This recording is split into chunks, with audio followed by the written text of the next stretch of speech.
안녕하세요. 생생법률쇼 진행을 맡은 김유리입니다.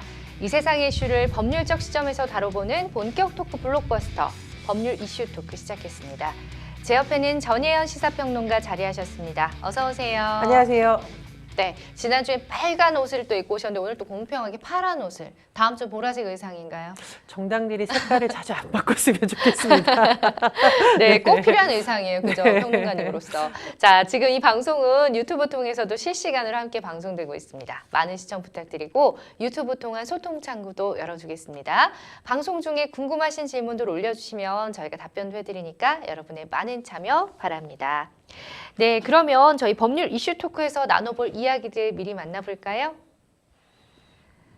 북한의 우주 발사체, 그리고 경보 오발령 소동, 뚜껑연 인어공주, 반응은 극과 극, 대환대출 인프라 개시, 금리 경쟁 막 오르나. 네, 오늘도 지금 가장 핫한 이슈들에 대해서 다뤄볼 예정이니까 많이들 관심 가져주시면 좋겠습니다. 여러분은 지금 생생법률쇼와 함께하고 계세요.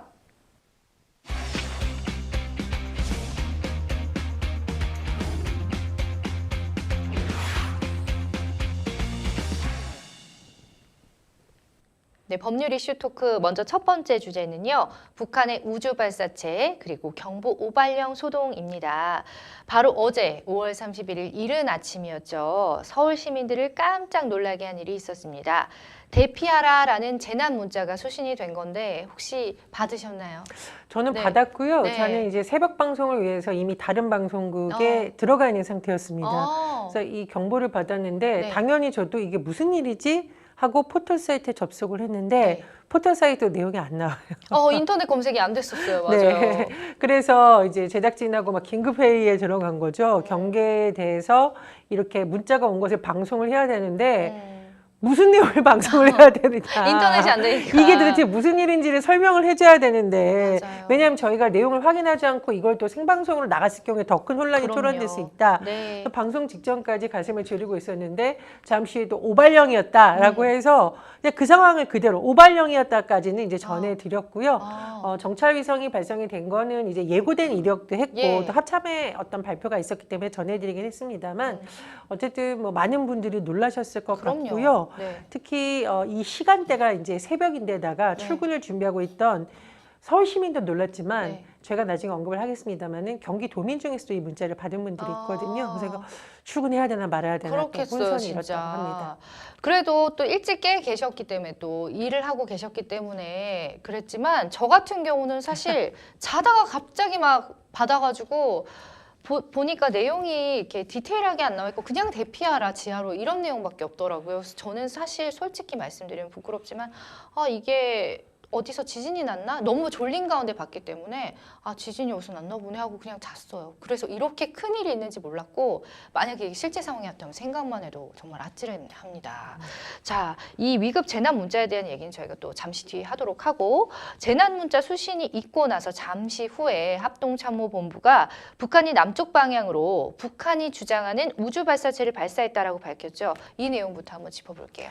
예, 북한이 5월 31일 오전 6시 29분경 네. 평안북도 동창리 일대에서 남쪽으로 이른바 북한의 주장입니다. 우주 발사체를 발사했다 이렇게 합참이 밝혔습니다. 네. 그런데 이 위성을 탑재한 발사체를 쏜 것이 7년 만입니다.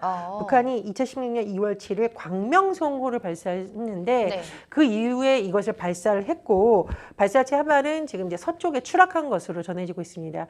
일각에서는 이게 뭐 폭발한 것이 아니냐라는 분석이 나왔는데 여러 가지로 분석해 봤을 때 폭발 가능성보다는 이 어떤 엔진이라든가 기술적 결함으로 추락한 것으로 현재까지는 전해지고 있습니다. 그럼 결론적으로 이 정찰위성 발사는 실패로 끝이 난 건데 북한도 빠르게 인정을 했습니다. 예, 북한도 30일에 공식적으로 이것이 실패했다고 인정을 했고요. 북한의 국가우주개발국에서 이 부분에 대해서 자세하게 밝혔습니다. 이름을 천리마 1, 숫자 1, 천리마 1형이라고 밝혔는데 예. 비행하던 도중에 2단계 발동기, 로켓 엔진이 시동이 추진력을 상실했다. 비정상적으로 하면서 추락했다. 이렇게 설명을 했습니다. 네. 그런데 이 부분을 잘 볼 필요가 있는데요. 네. 이 북한 국가우주개발국에서 이런 내용이 나옵니다. 여러 가지 부분 실험들을 거쳐서 가급적으로 빠른 기간 내에 제2차 발사를 단행할 것이다. 자, 이 부분에 사실은 많은 군 관계자들이 주목을 하고 있고요. 예, 예. 합참에서도 이제 이 서쪽으로 낙하한 것에 대해서 공식 확인이 나왔습니다. 그러나 네. 북한의 여러 가지 메시지라던가 김여정 부부장의 뭐 내용이라던가 이런 것을 봤을 때 또 다른 발사체를 쏘아올릴 가능성은 네. 매우 큰 것으로 보입니다. 그러네요. 자, 사실 북한은 앞서서 이제 6월 중에 정찰 위성을 쏘겠다 이렇게 밝히기도 했었습니다. 어제는 근데 엄연히 5월이었잖아요. 물론 31일이긴 하지만. 네. 물론 이제 이 북한 군부의 2인자로 불리는 리병철이 6월 중에 발사하겠다라는 내용이 많이 보도가 됐었죠. 네. 그러나 우리가 후반부에 좀 다루겠지만 북한이 일본 해상보안청 그리고 국제해사기구에 미리 통보한 내용을 보면 5월 31일부터라고 되어 있습니다. 그래서 5월 31일부터 네. 6월 11일 사이에 이것을 어떤 발사할 수 있다라는 걸 통보한 상황이었기 때문에 저희가 이제 재난 문자 관련해서 다시 한번 언급을 하겠지만 네. 어쨌든 북한이 뭔가 움직임이 있을 거라는 것은 일부분 예견이 된 상황이었기 그랬네요. 때문에 조금 더 이 재난 문자를 어떻게 만에 한해 상황에 발사할지에 대해서 더 정교하게 했어야 된다는 지적이 또 나오는 부분이기도 합니다. 네. 자, 북한 김정은 국무위원장이 위성 발사를 재촉했을 거다. 이런 또 의견도 일각에서 있다고 하는데 이건 과연 어떤 근거로 나온 얘기인가요? 제가 아까 말씀드렸듯이 북한은 이번 발사체를 천리마 1형이라고 했고 실패했다라고 공식적으로 발표를 했습니다. 네. 그리고 기술적 결함이라고 밝혔는데 그런데 우리가 좀 이상한 것이 아니 7년 만에 이렇게 쏘면서 기술적 결함을 사전에 왜 꼼꼼하게 점검하지 못했을까? 물론 예측 불가능할 수도 있지만 북한이 이렇게 대대적으로 어떤 이벤트를 하는 건데 왜 그랬을까라고 하면서 아마 정치적인 여러 것을 고려해서 시간에 맞춰서 하다 보니 이렇게 된 것 아니냐라는 분석이 예. 나오고 있습니다. 네. 일단은 북한에서 7월 27일 우리는 이제 그 정전협정 체결일이라고 좀 객관적 용어를 쓰는데 북한에서는 이것을 전승절이라고 합니다. 이번에 70주년을 맞는데 북한이 왜 이런 큰 행사를 할 때 뭔가 대대적인 이벤트를 하면서 네. 우리 어떤 지도자의 지도력이 뛰어나다 이렇게 홍보하는 이벤트를 많이 하거든요. 예. 아마 그걸 앞두고서 어떤 전승절을 앞두고 분위기를 띄우기 위해서 이걸 해야 된다. 이렇게 좀 쫓긴 것이 아니냐 이런 분석이 나오고 있고요. 두 번째는 뭐냐면 제가 말씀드렸듯이 북한은 내부를 단결시키는 요인을 쓸 때 보통 군사적인 치정을 많이 앞세우거든요. 네. 따라서 광명성 7호 이후에 어떤 이벤트가 필요했기 때문에 이런 것을 또 좀 기술적인 부분보다는 너무 정치적인 걸 고려한 게 아니냐 이런 분석이 나오고 있습니다. 또 하나 가능성도 언급이 되는데요. 2012년 4월에 광명성 3호를 답사한 장거리 로켓 은하 3호가 발사했다가 실패했습니다. 그때와 지금 상황이 굉장히 좀 비슷하다고 해요. 당시에는 김일성 주석 100회 생일을 앞두고 뭔가 대대적인 이벤트가 필요했는데 네. 그때도 실패했거든요. 그래서 그때도 그런 경험이 있는 것처럼 이번에도 뭔가 좀 대대적인 정치적 이벤트를 하려다가 기술적인 부분이 좀 완성도가 덜한 데 된 것이 아니냐라는 것이 나오고 있습니다. 그리고 제가 지금 광명성 7호라고 했는데 광명성호 네. 7년 만에 발사를 제가 머릿속에 얹었어. 잠깐 실수라고 말씀을 드리고요. 예. 또 하나 가능성은 최근에 우리나라가 이제 우주강국이라는 표현이 나올 정도로 여러 가지 성공적인 부분이 있었는데 맞아요. 그런 부분을 의식해서 좀 비교를 할 때 너무 좀 떨어진다라는 평가를 받지 않기 위해 이렇게 한 것이 아니냐 이런 해석도 나옵니다. 아, 그러니까요. 지금 방금 말씀하셨지만 지난주에 또 우리나라가 한국형 발사체인 누리호가 3차 발사에 성공했습니다. 자, 그렇기 때문에 이로 인해서 조금 북한이 좀 의식을 하고 조급해한 건 아닌가? 또 이런 의견도 있어요. 평론가님 어떻게 보시는지 궁금해요. 네, 충분히 네. 그럴 가능성이 있습니다. 이제 누리호 3차 발사가 정말로 실질적인 성공이라고 평가를 하거든요. 예, 맞아요. 물론 우리도 누리호 3차 발사 과정까지 굉장히 우여곡절이 많았습니다. 그럼요. 아시겠지만 예상됐던 날짜 내에 못 쏘고 뭐 기상 상황 기술적인 부분 해서 조금 늦어진 부분도 있긴 했지만 결과적으로 성공을 했고 이게 사실 우주 강국으로 간다라는 것은 민간 분야에서 우주 산업에서 성장할 가능성도 있는 거지만 안보와도 분명히 연결되어 있는 거거든요. 이제 앞으로는 우주 시대다, 기술 전쟁 시대라고 하기 때문에 북한에서 그런 것을 검토했을 가능성 충분히 높다라고 보고요. 예. 또 제가 말씀드렸듯이 이게 국내 북한의 내부 결속용이다라는 해석도 가능합니다. 사실 이제 코로나19 상황 이후에 북한이 오히려 경제적 상황이 더 어려워졌다. 그리고 사실 국제사회에서 지금 북한에 대한 분위기가 굉장히 좋지 않기 때문에 네. 이런 여러 가지를 봤을 때 북한으로서는 이 영화에서 쓰는 표현을 제가 웃자고 쓰는 표현이 아닙니다. 네. 살아있네 이런 대사 있죠. 예. 북한이 이 정도로 존재감이 있다라는 것을 과시하기 위해서 한 것이 아니냐라는 네. 것이 있는데요. 네. 이런 여러 가지 상황 때문에 좀 꼼꼼하게 하지 못하고 좀 성급하게 한 것이 아닌가 이런 해석이 충분히 가능하다고 봅니다. 일단 뭐 이런저런 의견을 미뤄봤을 때는 지금 많이 조급하고 초조한 상황인 것 같기는 해요. 자, 그 이번 북한 미사일 발사에 우리만큼이나 또 예민하게 반응하는 곳이 바로 일본이라고 합니다. 일본 또한 경보를 발령을 하고요. 오키나와 현에는 대피령까지 내렸어요. 그렇습니다. 제2경보라고 해서 대피령을 내렸는데 건물 안이나 지하시설로 대피하는 내용이다. 그리고 북한으로부터 미사일이 발사된 것으로 보인다라는 내용이었습니다.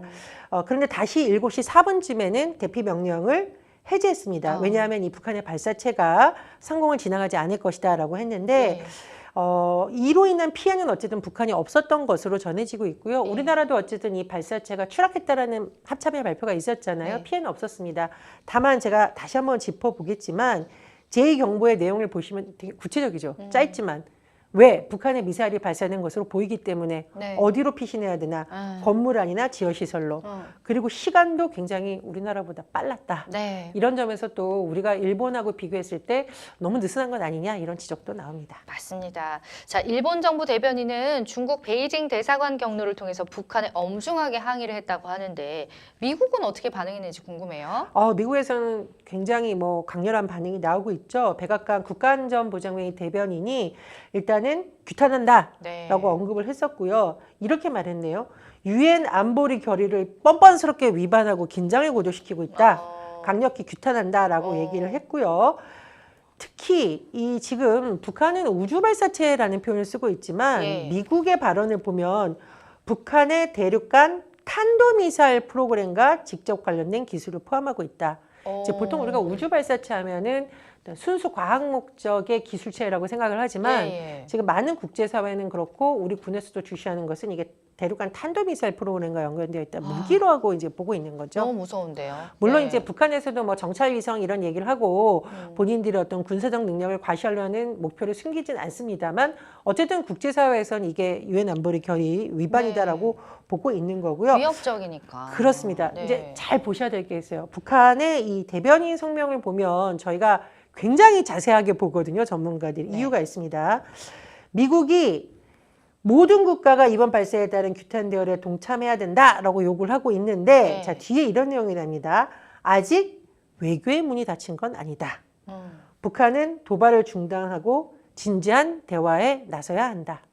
이 말은 바이든 정부가 북한에 대해서 강경책을 취하는 듯 보이고 있지만 필요하다면 대화해야 된다는 기조를 완전히 바꾼 것은 아니다라는 것을 또 해석할 수 있는 지점이기 때문에 여러 가지 다각적으로 우리가 봐야 될 지점입니다. 어르고 달래는 건가요? 어르고 달랠 수도 있고요. 이제 북한 같은 경우에는 사실상 대화가 이제 안 되고 국제사회에서 고립을 하면 포기하겠지 이런 체제가 아니라는 것이 여러 번 증명이 됐죠. 굉장히 극단적인 행동을 할 가능성이 있고 이것이 국제사회에 초래할 혼선이 있을 수 있기 때문에 말씀드렸듯이 약간 달래는 듯한 대화의 문은 그래도 열려 있다라는 메시지를 준 것으로도 해석이 됩니다. 그러네, 금쪽이 같아요. 자, 북한의 탄도미사일 발사는 유엔 안전보장 이사회 결의 위반이라고 하죠. 국제사회의 반응이 궁금합니다. 유엔은 당연히 규탄을 하고 있습니다. 특히 유엔도 역시 이 내용을 보면 탄도미사일 기술을 사용한 어떠한 발사도 안전보장이사회 결의에 위반한 것이다. 국제사회는 이제 미사일 계속 얘기를 하고 있는 거잖아요. 이게 군사적 위협이라는 점을 지금 명백히 밝힌 것으로 보이고요. 또 국제해사기구라고 있습니다. IMO인데 처음으로 북한 미사일 발사를 강력히 규탄하는 결의문을 현지 시간 5월 30일을 채택했는데 예전에도 이런 어떤 결정이 나온 적이 있어요. 규탄한다. 그러나 이렇게 결의문을 채택한 것은 처음이라고 하는데 그만큼 국제사회에서는 북한의 이런 움직임에 대해서 주시하고 있고 또 규탄하는 움직임이 있다라는 것을 읽을 수 있는 대목입니다. 자, 그리고 어제 오전 6시 41분. 자, 이 얘기 많이 기다렸습니다. 자, 서울시는 시민들에게 위급 재난 문자를 보냈는데 재난 문자는 또 엄청난 삐삐 막 이런 알림을 대통령과 함께해서 정말 벌떡 일어날 수밖에 없어요. 아무리 취해서 자는 사람이라도. 자, 깜짝 놀라신 분들, 특히 또 새벽녘에 자다가 문자 받으신 분들이 많으셨는데 서울시는 경계 경보 그리고 몇 분 뒤 행정안전부는 오발령으로 이렇게 정정을 했어요. 지금 발송한 기관이 다릅니다. 두 군데가. 혼란이 상당했죠.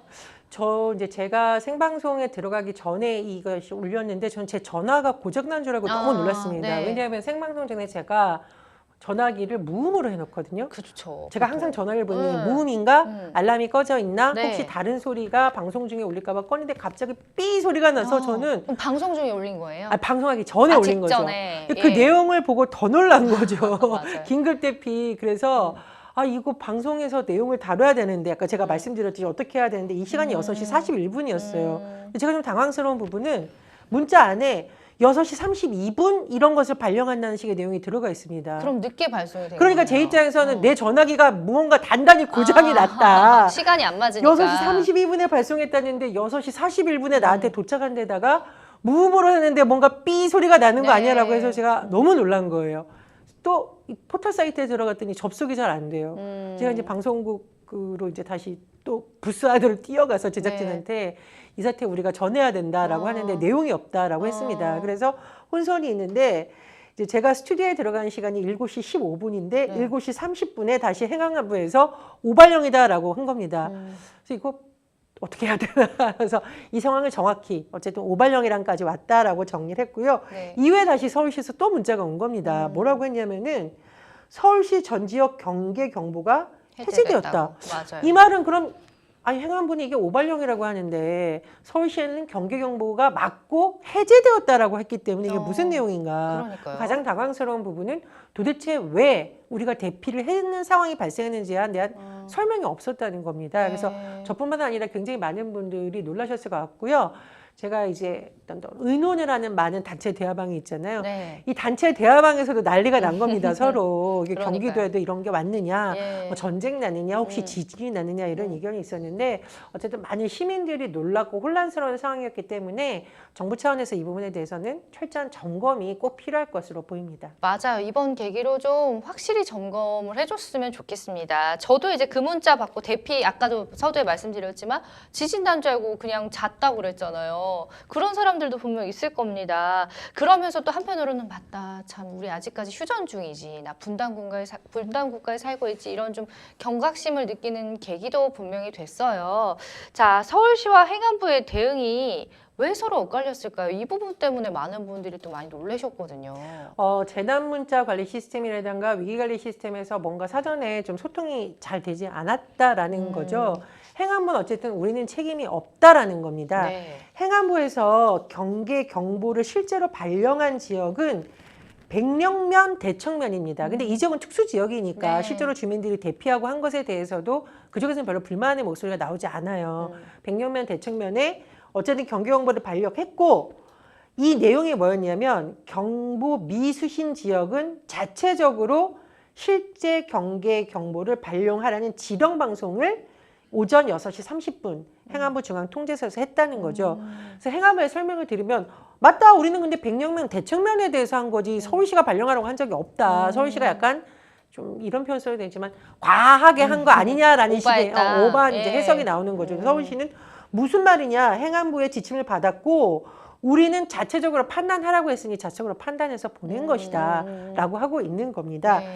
그런데 문제는 뭐냐면은 제가 말씀드렸듯이 설사 뭐 이런 어떤 혼선이 있을 수 있다 하더라도 이게 너무나 대형 사태로 이어질 수 있다라는 그렇죠. 거죠. 이게 만약 실제 상황이었다면 맞아요. 끔찍해요. 끔찍하잖아요. 네네. 실제 재난 상황이었던가 실제 어떤 안보에 위중한 상황이었는데 시민들이 이거 뭐야? 이거 오발령이라고 맞아요. 했다가 믿지 못했다면 더 큰 혼선이 일어날 수 있을 것이다라고 하는데 언론 보도를 보면 대통령실에서는 행안부의 어떤 이런 걸 좀 서울시가 좀 과대 해석한 것 아니냐라는 발언을 한 것으로 또 언론에 나오고 있어요. 근데 다만 오세훈 서울시장은 국무총리실의 판단을 기다리겠다라고 해서 네. 대통령실의 발언보다는 어쨌든 국무총리실의 입장을 좀 들어보자 이런 의견을 피력한 것으로 전해집니다. 그러니까요. 바라는데 좀 서로 책임을 물으기보다는 소통이 좀 잘 됐으면 좋겠습니다. 뭐든지 소통의 부재로 인해서 큰 사단이 나는 거기 때문에. 네. 자, 그런데 또 서울 시민 외에 경기도 도민들의 얘기를 들어보니까 저는 다 전국적으로 올린 줄 알았는데 그것도 아니더라고요. 어떤 분은 문자를 경기도민 중에 받은 분들도 있고 안 받은 분들도 있다고 하는데 왜 이런 일이 생겼을까요? 예. 일단 이 재난문자 시스템이 행정구역상 정확하게 이렇게 나눠지기가 현재로서는 좀 어려운 시스템이라고 합니다. 왜냐하면 기지국을 중심으로 되는 거거든요. 그러니까 해당 지자체가 있는 기지국을 통해서 이게 발송이 되니까 근데 이게 전파나 이 발송이라는 게 우리가 지도에 그려진 선처럼 딱 갈라지는 것이 아니잖아요. 네. 그래서 인근에 있는 경기도 주민들이 좀 받았을 수도 있다. 그런데 언론 보도를 보니까 광명시에 사는 사람도 보내고 화성시에 사는 사람은 받고 네. 근데 또 주변에 물어보니까 못 받은 사람도 있고 하니까 국민들은 이거 뭐 고장난 거 아니야? 문제 있는 거 아니야? 생각하실 수가 있죠. 네. 그래서 행안부 차원에서도 읍면 단위로 더 이렇게 잘게 하는 방안을 강구하고 있다라고 하는데요. 재난문자는 정말 중요하다는 거 제가 다시 한번 생각을 하게 됩니다. 맞아요. 우리 MC님께서 지진인 줄 알고 그냥 잤다고 하시는데 큰일 날 뻔했죠, 실제였으면요. 근데 사실은 네. 서울시에 있는 주민들이 지진으로 엄청난 피해를 입은 사례가 그렇게 많진 않을 없죠. 거 아니에요. 거의, 뭐 예. 일부 지역에 있을 수 있었겠습니다만 그런데 만약 이 지진으로 엄청난 피해를 봤던 주민들에게 이게 오발령이었다라던가 혼선이 있었으면 아마 주민들의 분노가 더 컸을 겁니다. 아유, 장난 아니죠. 네. 그래서 네. 특히 뭐 이제 뭐 바닷가에 있는 분들 그리고 실제로 뭐 지진이 발생해서 어떤 큰 재난을 겪었던 분들 입장에서는 이게 더 큰일일 수가 있거든요. 맞아요. 그래서 제가 보기에는 어쨌든 이번 사건으로 해서 여러 가지 문제점이 드러났으니까 이걸 이제 책임 회피하는 데 시간을 쓸 것이 아니라 예. 왜 이런 문제가 발생했는지 원인을 잘 파악해서 맞아요. 빨리 대책을 마련하는 게 필요하다. 아까 말씀드렸듯이 북한이 또 발사하겠다라고 예고를 하고 있습니다. 그러니까 이번에 또 어떻게 하는지 지켜봐야죠. 그때도 이런 상황이 나면 정말 비판 네. 여론이 더 그럼요. 커질 겁니다. 그래서 맞습니다. 반드시 점검이 필요할 것으로 보여요. 진짜 별일 아니길 천만 다행이고요. 네. 자, 또 제가 인상적인 댓글을 좀 봤거든요. 이게 만약에 정말 실제 상황이었을 때 그럼에도 불구하고 태풍 이런 댓글이 있었어요. 태풍에도 오전 9시면은 완전 심한 태풍이어도 다 출근해 있는 사무실 다 앉아 있는 K 출근. 맞습니다. 그러니까 실제로 사람들이 경각심도 없고 일에 대한 그런 스트레스와 압박이 있다 보니까 정말 이런 전쟁통에도 출근해야 되나 이런 고민을 하는 게 너무 슬펐어요. 네, 그런 댓글도 있었고 또 어떤 분들은 경기도민 중에 좀 분노하는 분들이 계셨는데 내가 이렇게 예를 들어서 왔는데 실제로 문자를 못 받고 서울로 출근을 했어요. 그렇죠. 나는 이미 서울 사람들은 다 대피해 있는데 그럼 우린 뭐 총알바지란 말인가? 막 이런 댓글들. 정말 이게 실제 상황으로 이어졌으면 얼마나 끔찍한지. 부부싸움 네. 하셨다는 사례 제가 좀 들었어요. 어떤 왜냐하면 사례예요? 남편은 출근을 하겠다 그러고 부인은 가지 말라고 지금 하고. 전쟁 난 거 갈지도 모르는데 맞아. 가족들 들고 출근하고 싶냐라고 네, 하고 맞아요. 또 이제 남편은 오늘 애 봐라 나는 출근해야겠다. 그래서 죽어도 출근해야겠다. 나는 부인은 죽어도 출근해야겠다. 그리고 남편 우리 둘 다 가지 말아야겠다. 해서 또 뭐 싸움 났다는 집도 있고 제가 이제 네. 실제 사례예요. 그러니까요. 네. 총알같이 ATM 기기로 뛰어가서 돈부터 뽑을 수 있나 확인하는 분도 있다. 왜냐하면 이제 보통 우리 카드 많이 쓰잖아요. 네. 지갑을 열었더니 5천 원밖에 없어서 만에 하나 상황에 대비해서 카드가 안 될 수도 있다. 돈 뽑았다는 분도 있고 댓글을 보니까 강남에서 수원까지 운전해서 차 몰고 갔다가 네. 해제된 거 보고 돌아왔다. 그것도 뉴스 보고 이런 분도 있어요. 그래서 어쨌든 이게 웃을 네. 수 있는 상황이 아니에요. 우리가 지금 이게 발사체가 추락했으니까 지금 웃고 있지. 맞아 실제 상황이었으면 어떻겠습니까? 여기 못 앉아 있었지. 맞습니다. 점검 반드시 네. 필요하겠죠. 다시 한번 정말 너무너무 아찔하고 저희 진짜 그 경각심을 가져야겠다라는 생각하게 되는데요. 자, 문자 아까도 말씀하셨죠. 문자를 보면은 41분의 문자가 왔는데 내용에 의하면 9분 전인 6시 32분에 경계 경보가 발령됐다. 만약에 이 상황이 실제였다고 하더라도 대피를 하기엔 너무 늦은 시간 아닌가요? 9분이라는 이 텀이. 그렇습니다. 9분 동안 네. 자동차를 운전하면 우리가 몇십 킬로미터를 갈 수도 네. 있는 거고요. 또 이제 재난이라는 것이 골든타임, 피해서 우리가 그 어떤 큰 재난을 막을 수 있는 시간이 있는 거기 때문에 더 이런 것이 발송되는 것으로 보이고 일본하고 자꾸 비교할 수밖에 없는 것이 일본은 1, 2분 안에 이 경보 문자가 다 발송이 되는데 어떻게 우리나라에 더 이게 늦게 발송이 되냐 이런 네. 비판 여론도 또 나오고 있습니다. 예. 자, 그리고 또 뭐 포털 사이트가 먹통됐다는 얘기 아까도 앞서서 해주셨지만 이 부분 때문에 이게 진짜 실제 상황이라고 믿고 너무 가슴 철렁하셨던 분들도 많으세요. 물론 이게 이제 포털 사이트들이 국가 기관 산업은 아닙니다. 네. 하지만 우리가 실생활에서 이런 부분이 마비됐을 때 오는 혼란이 너무 커요.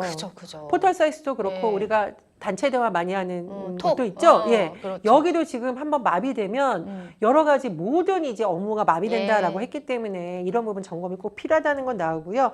참고로 일본 사례를 봤더니 일본은 NHK 우리나라 이제 KBS처럼 재난 방송을 하는 곳이니까 홈페이지에 폭주할 거 아니에요. 네. 그래서 딱 어떻게 되냐.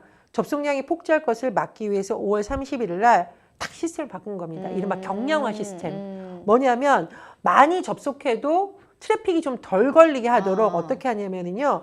이미지나 이런 파일을 다 없앤다고 합니다. 텍스트 네. 중심으로. 네. 필요한 정보만 많은 사람들이 접속해도 볼 수 있도록.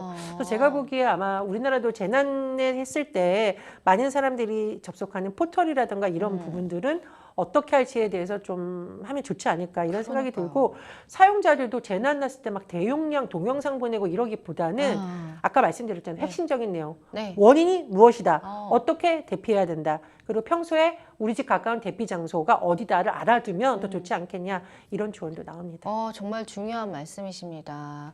자, 일단 뭐 특수 상황에서 포털 사이트 접속이 안 됐을 때는 정말 여러 가지로 대혼란을 야기할 수 있기 때문에 치명적일 텐데, 왜 그 국가기관이 아니잖아요. 그런 포털 사이트들 왜 이런 일이 생긴 걸까요? 예, 지금 현재로서는 전해진 내용을 보면 트래픽, 네. 접속에서 몰려드는 사람들이 그것 평소보다 때문에. 이제 10배 폭증을 했다라고 전하고 있는데 제가 보기에 10배가 아니라 이게 서울시가 아니라 만약 전국 상황이었으면 난리 100배가 났겠죠? 늘어날 수도 있고 네. 1000배가 늘어날 수도 있어요.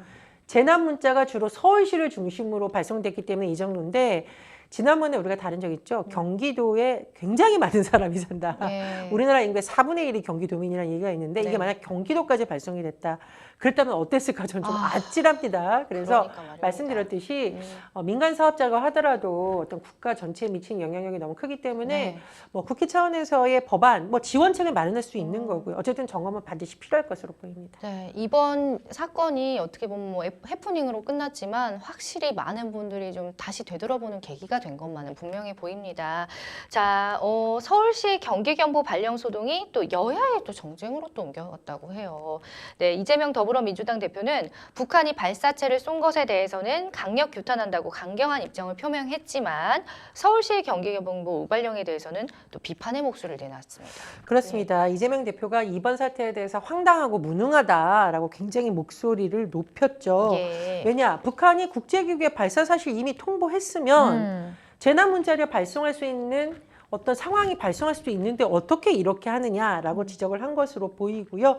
하지만 이제 국민의힘 일각에서는 아니 재난과 관련해서는 오히려 지나친 게 모자란 것보다 낫다 이렇게 네, 옹호하는 네. 목소리도 나오고 있고 또 경위를 자세히 봐야겠지만 어쨌든 안보와 관련해서는 우리가 오히려 지나친 것이 낫다 이런 옹호하는 목소리도 나오고 있지만 네. 제가 또 일부 국민의힘 정치인들의 인터뷰를 들어보면 네. 어쨌든 이런 일이 다시 발생하면 안 된다. 그럼요. 그 점에 대해서는 네. 좀 많은 목소리가 나오는 것으로 보입니다. 그것만은 분명한 네. 사실입니다. 자, 반면 서울시 위급 재난 문자에 대해서 국민의힘 얘기했죠. 지나치게 뭐 모자란 것보단 낫다고 옹호하는 입장을 내놨고 여러 가지 뭐 정쟁이 있었지만 사실 그 서울시 입장이 좀 저는 눈에 띄어요. 오세훈 서울시장은 재난 문자 발령 혼란에 대해서는 사과를 하지만 오발령은 아니라고 판단한다고 이렇게 말을 해서 눈길을 끌었는데 어떤 이유로 이렇게 또 발언을 하신 건지요? 쉽게 말하면 행정안전부의 경보 발령을 전파받은 이후에 네. 서울시는 자체적으로 이렇게 판단할 수밖에 없었다라고 지금 항변을 하는 것으로 해석이 됩니다. 근데 저는 좀 아쉬운 부분이 뭐냐면 네. 설사 그렇다 하더라도 6시 32분, 6시 41분 네. 이 시간의 문제, 두 번째 내용의 문제. 음. 오발령이 아니었다 하더라도 이 내용을 보고는 시민들이 굉장히 혼란스러울 수 있잖아요. 네. 이런 부분에서 좀 비판의 소지가 있기 때문에 지금은 서울시와 행안부가 우리 책임 없어 서로 이럴 때가 아니라 그러니까요. 국민들 입장에서는 서울시 책임이냐 행안부 책임이냐 이게 중요한 게 아니라 앞으로 제대로 될 것인가잖아요. 네. 그 부분에 좀 더 주력해 주셨으면 합니다. 정말 천만다행으로 아무 일이 일어나지 않았기 때문에 여러 사람 목숨을 살렸네요, 진짜.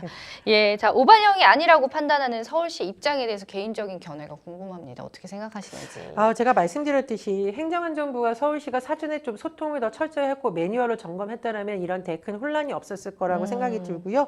두 번째로 사실 우리나라가 최근 어떤 사회적 재난이든 자연적 재난이든 또 안보 문제든 국민들이 너무 피곤하네요. 네. 사실 좀 덜 피곤하게 불안감을 덜어주는 것이 국가와 지자체의 역할이기 때문에 어떤 재난 상황에서 위기 상황에서 국민들에게 이것을 정확하게 알리고 피해를 최소화할 수 있는 시스템이 되어 있는지를 반드시 점검하는 것이 그리고 좀 국민께 좀 겸허하게 설명을 하는 것이 정부와 지자체가 보여줄 좀 더 적절한 자세라고 봅니다. 맞습니다. 어제 새벽에 있었던 후유증으로 저도 지금 굉장히 피곤하고 다크서클이 네, 있는데요. 저는 어제 예. 오후에 다른 방송국에 가서 분장을 봤는데 네. 제가 처음으로 분장하다가 졸아서 그러니까요. 저도 오늘 졸았어요.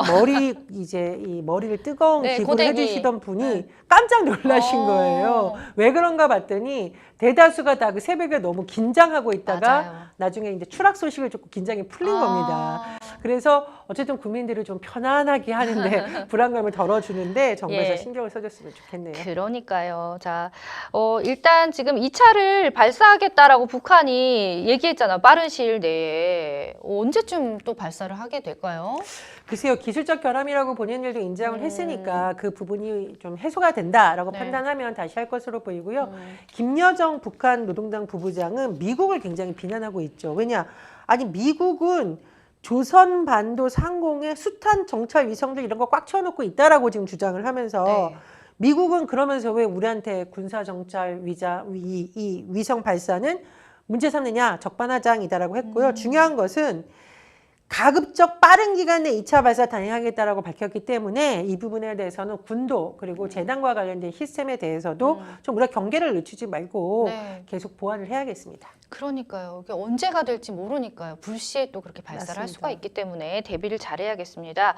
자, 윤석열 대통령은 또 국가안전보장회의에 윤석열 대통령과 또 NSC 국가안전보장위원회는 북한의 우주발사체 발사에 대해서 우방국과의 공조를 통해 대응하겠다라는 입장을 밝혔는데 우리 정부에서는 일단 한미일 이렇게 삼각공조를 강화하는 의견을 모았다고 해요. 근데 평론가님, 그 앞으로 대북 정책 기조를 어떻게 가져가야 된다고 보시는지 저는 항상 평론가님 의견이 궁금하거든요. 일단은 북한이 유엔 안보리의 어떤 이런 것을 위반한 것은 반드시 규탄을 받아야 되고 네. 계속 대화를 하지 않으면서 이런 부분은 정당화될 수가 없는 것이죠.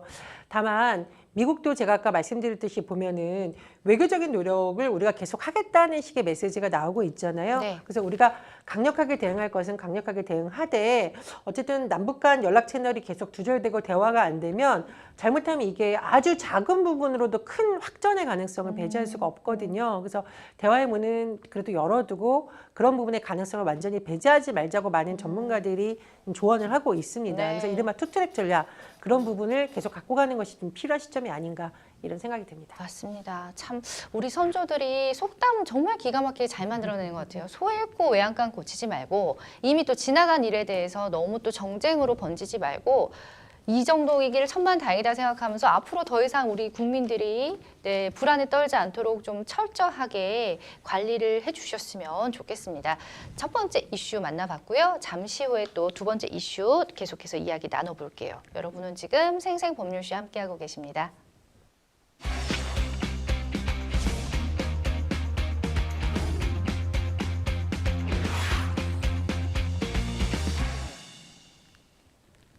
네, 법률 이슈 토크 다음 주제는요. 인어공주, 뚜껑형 인어공주 반응은 극과 극입니다.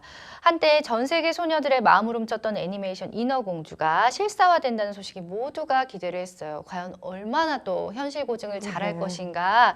자, 공개된 포스터 예고편에서 인어공주 역할을 흑인 배우가 맡으면서 논란이 있었습니다. 자, 그리고 지난주에 주말에 드디어 개봉을 했는데 개봉 후에 세계 곳곳에서 별점 테러에 시달리고 있다면서요. 어떤 이유에서죠? 이게 조금 차이가 있는 것 같습니다. 그러니까 어느 매체가 어느 시점에 보도하느냐에 따라서 차이가 있는데 네. 아시아 지역에서 평점이 낮다라는 것은 전반적인 전문가들의 분석인 것으로 보이고요. 네. 다만 이제 제가 오늘도 이 관련 보도를 봤는데 미국이라던가 영국이라던가 브라질 같은 경우에는 뭐 6.3점, 5.9점 이렇다고 하는데 이걸 뭐 좋다 나쁘다라고 말하기 조금 어렵습니다만 어쨌든 네. 굉장히 좋은 성적은 아니다라고 하고 있습니다. 근데 제가 더 주목하는 점은 미국에서는 지난 5월 30일까지 해서 주말을 좀 봤더니 예. 가족 단위로 영화를 굉장히 많이 봤다는 거예요. 그런데 아시아에서는 기대에 비해서 흥행 성적이 저조할 것으로 보인다는 분석이 대체로 나오고 있습니다. 그게 또 나라별로 다를 수가 있네요. 그렇습니다. 특히 이제 우리나라에서 네. 평점이 굉장히 낮다. 그 이유는 특정인이 우리가 왜 별점, 이렇게 별 5개, 별 몇 개 하잖아요. 네. 뭐 10점 만점에 몇 점 이렇게 네. 하는데 특정인이 보통 우리가 1점을 주지도 않잖아요. 그렇죠. 못해도. 근데 네. 1점을 주는 것을 이제 별점 테러라고 아. 하거든요. 못해도 한 4점, 3점은 주지 1점은 주지 않는데 네.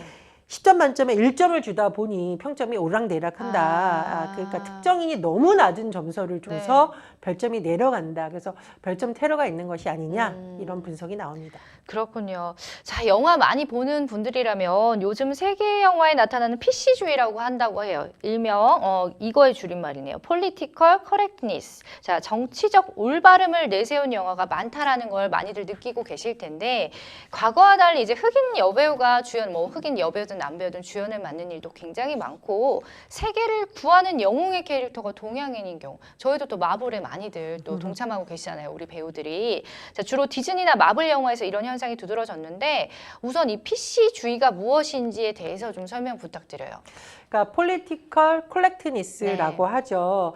어떤 차별에서 좀 자유로워지자, 편견에서 자유로워지자라는 건데 말씀드렸듯이 이제 마블의 영화만 봐도 과거의 영웅들은 다 흑인 남성이었잖아요. 백인 남성. 백인 남성. 예, 예. 아, 백인 남성이었죠. 최근에 보면 이제 흑인 남성이 주의가 되는 와칸다 포에버. 와칸다 포에버 이런 것도 나옵니다. 멋있어요. 그러니까 특정 인종, 네. 성별 이런 부분에 대해서 굉장히 어떤 고정화된 관념이 있었는데 앞으로 우리가 이런 부분, 뭐 종교, 성적 지향, 장애, 직업까지 다 포함을 해서 소수 약자에 대한 편견이 섞인 표현 이제 쓰지 말자.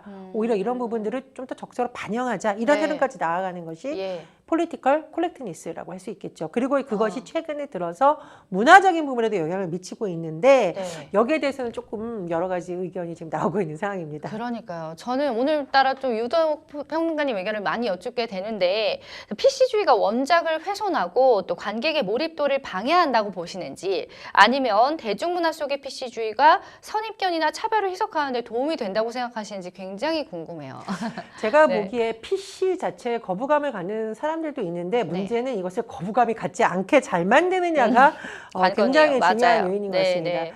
제가 좀 쉬운 예로 넷플릭스에서 최근에 전도연 씨가 나온 길복순이라는 작품이 있었죠. 네.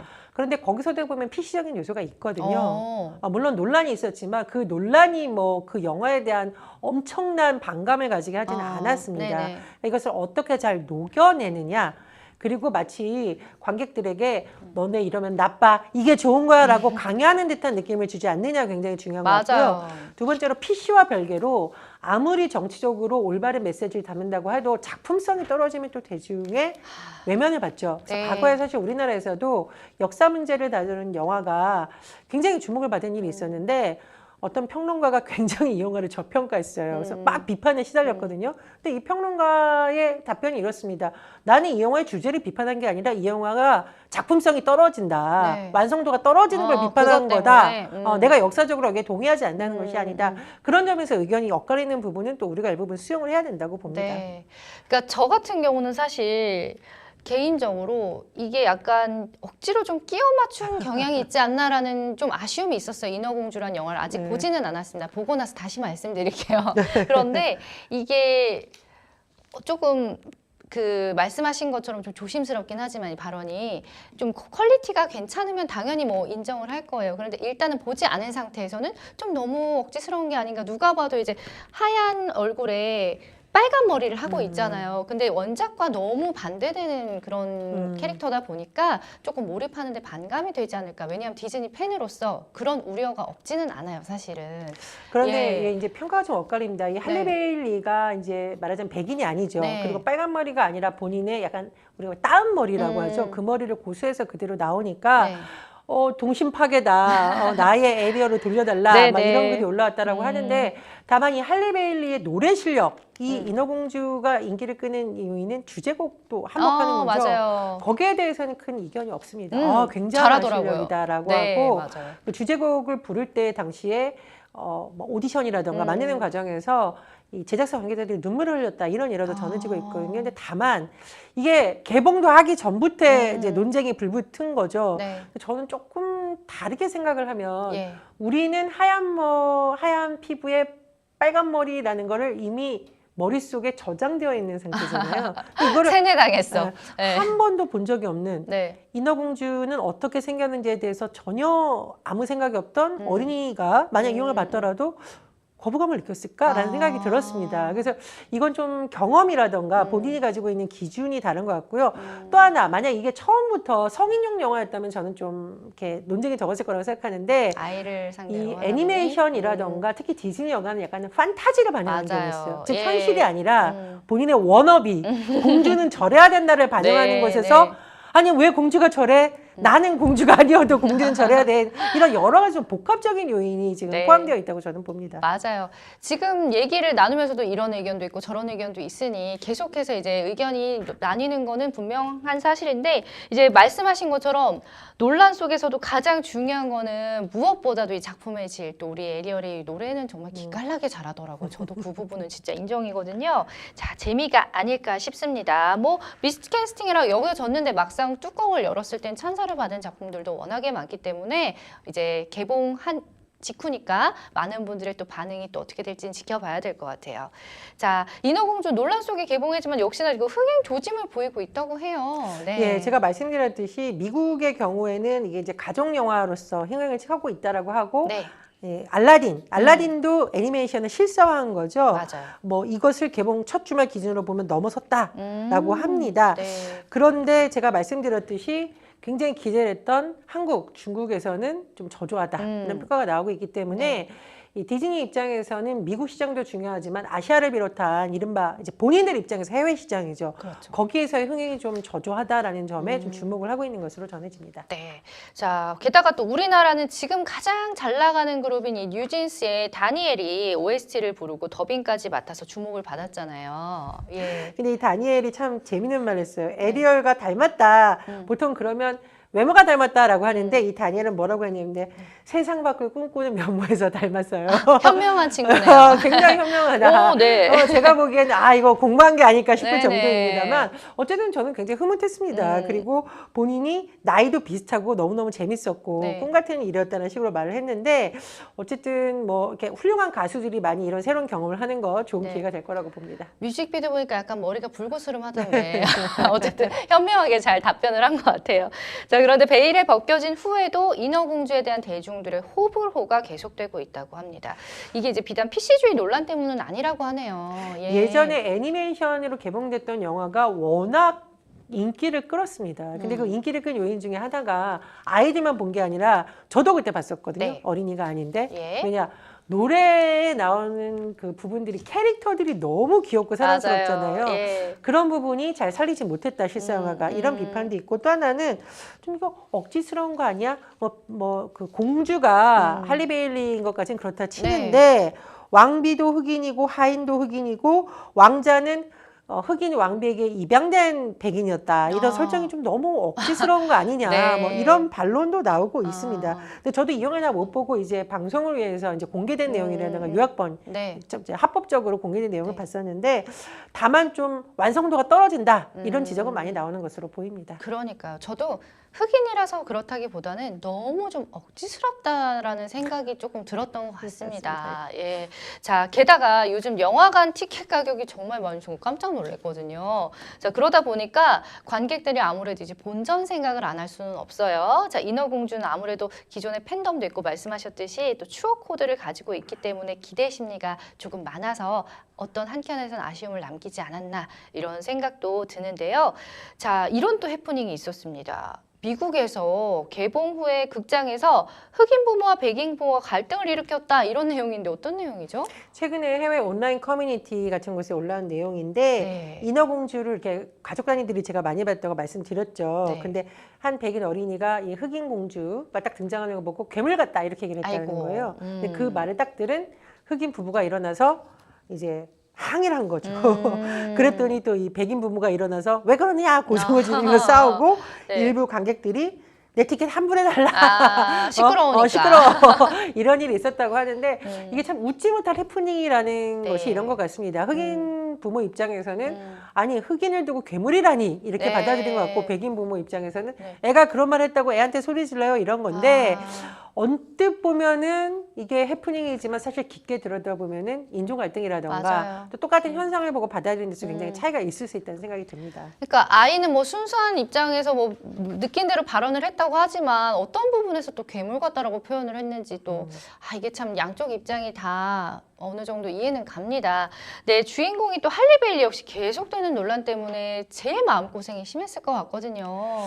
할리베일리가 인터뷰한 내용을 봤더니 길거리에 앉아서 30분 동안 엉엉 울은 적이 아우, 있다라고 마음 합니다. 아파. 네. 근데 저도 좀 이 부분은 굉장히 마음이 아팠던 게 네. 예를 들면 이제 영화가 다 개봉하고 나서 할리베일리 가수인데 왜 노래를 못하냐 이렇게 했다면 본인이 오히려 수긍할 수 있을 텐데 흑인이라는 이유로 네. 뭔가 배척당하고 넌 나의 에리얼이 아니야라는 해시태그가 막 생겨나고 하는 거는 네. 본인이 바꿀 수 있는 게 아니지 않습니까? 그러니까요. 그리고 본인 입장에서 그래 그럼 나는 흑인인 걸 숨기기 위해서 하얀색으로 화장하고 머리를 빨간색으로 염색한다. 그건 또 이것도 이제 아니죠. 본인이 용납을 할 수가 없는 거죠. 이 머리카락도 내 모습 있는 그대로를 보고 캐스팅해 주신 거니까 그대로 하겠다라고 했으니까 굉장히 마음고생이 좀 심하지 않았나 싶어요. 네. 그런데 나는 감사한 마음을 갖고 계속 전진해 나가고 싶다라고 아. 했어요. 그래서 저는 좀 어른들이 네. 좀 따뜻한 눈길로 보면서 네. 격려해 줬으면 좋겠고 사실 우리도 유색인종이에요. 네, 백인 맞아요. 입장에서 네. 보면 그래서